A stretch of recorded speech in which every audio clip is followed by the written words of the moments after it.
what feels right at 16. It's like she's invading my mind. You're really letting this whole Ernesto thing get to you. She's turned you against me. You don't even want to know her.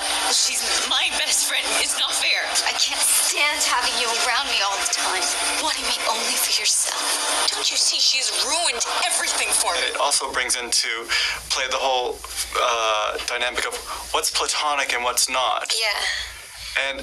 And what's love and what's the possessiveness and what's ownership, like this, you get this sense of her wanting to own Lucy, and again I think that's something that is interesting in real human relationships, particularly in later in more developed like love relationships, of kind of possessiveness and ownership and the manipulative qualities that can come through. It sometimes feels almost arbitrary what's platonic and what's not, and whatever platonic means. I think that there's not a very clear line always between platonic and sexualized anyway, you know. I think that every kind of human relationship at whatever age and whatever sex is unique, and sometimes those boundaries are blurred anyway, so it's kind of just looking at a moment in time, but as I said, between kind of childhood and adulthood where it's particularly blurred, those boundaries. There are three things you find in every vampire story: sex, blood, and death.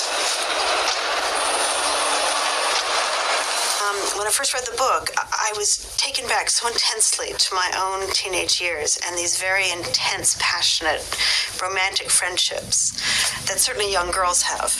Maybe boys too, but I think that with girls, they're really love relationships. It's amazing when you watch young teenage girls together. They are so physical. They hang around in their underwear together. You know, there's a scene in the beginning of the film where Lucy's having a bath and Rebecca's in her underwear, and they're just lolling around together. And it's almost like kittens or something, but at the same time, they're enjoying it, the physical intimacy, and it's romantic.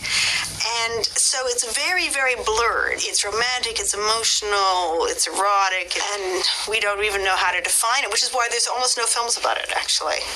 You know, cooped up here, you girls get so close, all that emotion can turn toxic.